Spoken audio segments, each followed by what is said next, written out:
From the great director using drugs to fight his demons at a young age, to him making a full recovery with plans to bring Marvel and DC together, here's how James Gunn came clean about his drug use. The man had a very good time directing films for Marvel, but his journey wasn't as easy as you think, because he spent his youth as a drug addict. While talking with El País, he took a trip down memory lane, recalling his past, where he was battling a substance addiction. Being an alcoholic, his years went by in a crazy haze. He was a lonely, violent kid who was addicted to drugs and recalled how he couldn't get along with other people, even though the people around him loved him a lot. Drugs became his safe space for the longest time, but it wasn't until his family helped him that he finally started his road to recovery. Along the way, he's seen countless men stay sober, especially the ones who contribute to society. But the truth is, the acclaimed director has battled with depression for many years. He posted on his Facebook page almost 6 years ago, talking about his struggles with mental health. But there was one thing that helped him through his darkest times. He simply got lost in the process of making films. In the interview, he claimed that he conquered his past demons as soon as he started making films. Even when he was depressed, he went straight for the Marvel comics and drowned himself in science fiction and horror films. He was into bands like Queen and The Replacements, and trust me, all this truly grounded him. When he started making films for the MCU, the man was doing what he loved most, but with time, his demons evolved. Soon, he was challenged by money, attention, and power. These things were huge barriers to his recovery, but once he started being honest with his work, he found a way to focus on what mattered most, and it made anything seem possible. But he hasn't just talked about his struggles in interviews. Gunn's personal battles also shine through his films. In his Facebook post from 2017, he mentions how he sees himself among the heartbroken misfits of the Guardians of the Galaxy, to the point where they're his alter ego. They've experienced the same struggle to connect with others. And even though things seem hopeless at first, with every step, they learn and grow. And for Gunn, his growth started with his journey at Marvel. The director's brother, Sean Gunn, spoke about his filmmaking, and in his eyes, Guardians of the Galaxy helped him hit a whole new mark in filmmaking. Sure, the Marvel chapter of Gunn's life is closing forever, and he's stepping into the brand new territory of DCU, but nobody will ever forget Guardians, as it unlocked the door to his true creative potential. He found his own unique style and voice, and once his creativity was unleashed, nobody could stop the brilliant stories that he's got to tell. But because of Gunn's past struggle, Sean had his doubts. James was taking on such a massive project, and his brother thought that the man would be scared away. But he dedicated himself so completely to Marvel that he always felt at home on set, and in many ways, Guardians of the Galaxy pulled the man out of his sadness. But pretty soon, he found himself on a very rocky road. Out of the blue, Gunn was fired from the MCU in 2018. It all started when tweets from Gunn's past were exposed, and trust me, they were very disturbing. I'm talking about sensitive social issues like assault, which he mentioned in his humorous tweets like they were nothing. According to reports from Fox News, Gunn was vocal in his criticism of President Donald Trump, and bringing these posts back from the dead seemed like some real political propaganda against the director.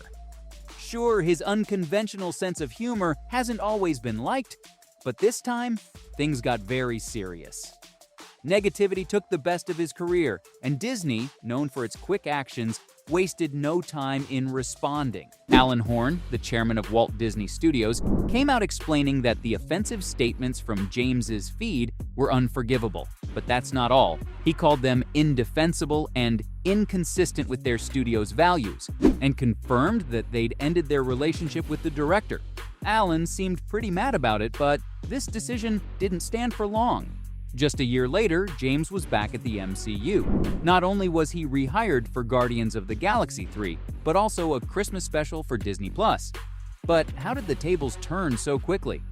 In an interview with The Hollywood Reporter, Gunn talked about the behind-the-scenes drama that led to his comeback. And as it turns out, Alan Horn had a change of heart and requested Gunn's return. The director assumed that the chairman felt sick about his decision to let him go, and trust me, Horn's regret was as clear as day. He fired James because he thought it was the right thing to do, but Gunn's filmmaking skills weren't the only thing that brought him back. The director's willingness to take responsibility for his past mistakes really affected his rehiring. Sure, he'd posted some unacceptable tweets, but instead of being defensive, Gunn fell on his own sword and never called Disney out publicly, not even once. But could the MCU really replace him? Marvel boss Kevin Feige chimed in, revealing that nobody searched for a replacement director during Gunn's absence. In fact, they couldn't even bear the thought that someone else could be directing Guardians of the Galaxy 3. Sure, some directors were rumored to be considered instead of him, like Adam McKay, the genius behind Vice, but Marvel had massive confidence in Gunn's vision, and they wanted him back very badly. But it wasn't going to be easy. He'd already agreed to write and direct the Suicide Squad sequel for Warner Bros. And DC. But as it turns out, Marvel had all the time in the world. They agreed to wait until Suicide Squad 2 was done and delayed the entire project based on Gunn's availability. What a twist, right? But knowing Gunn, this wasn't the end of his controversy. In a tweet in 2021, he spelled a word wrong, and no one was going to let it slide. When the man recalled the negativity in the industry, he really wasn't kidding. In this tweet, he talked about a whiteboard sketch that he'd done for Laser Drill in Guardians of the Galaxy 2, but instead of calling it a whiteboard, he called it a whiteboard. Thousands of people retweeted, making fun of him for not knowing the right word. Of course, Gunn couldn't sit still without responding and clarified that he called it a whiteboard because you wipe things off. The man had no idea why it was such a big deal, especially because his original message just got lost. He didn't apologize for his mistake, and clearly he was annoyed at the public's uproar. But after Guardians of the Galaxy 3 was lauded all over the world, James Gunn is leaving it all behind, happily moving on to DC with Peter Safran. But guess what? Even his move to the DCU has been full of controversies. A fan took to Twitter, hoping that Gunn wouldn't bring his Guardians cast to join him in the DCEU. Instead, they wanted him to discover new talents who could bring his characters to life skillfully. A lot of people agreed, because with a new era, they want to see new faces. And the debate got to a point where Gunn had to jump in himself. He explained the casting process, mentioning that they have a boatload of roles to fill and that he was approaching it in his usual style. Some roles will be perfect for brand new faces, while others will be reserved for actors he's collaborated with before. And here's the kicker. There might even be familiar faces from other projects. Actors he hasn't gotten to work with yet. I mean, the man is all about diversity. But what truly matters to him is finding actors who are the perfect fit for their roles. He also wants them to be easy to work with, which is the bare minimum.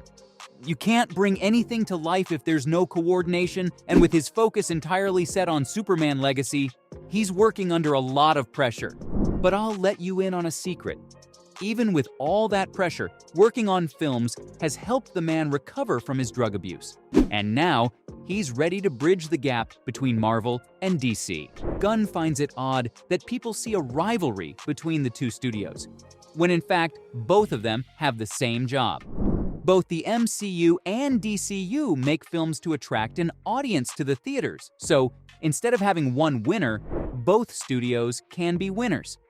In an interesting insight, Gunn revealed that when he landed the DC job, the first man he called to tell the good news was the Marvel boss, Kevin Feige. A collaboration between the studios would shake the earth, but until that happens, there you have it. From Gunn's full recovery leading to a possible MCU and DC collab, to him starting his youth in the depths of drug addiction, that was how James Gunn came clean about using drugs.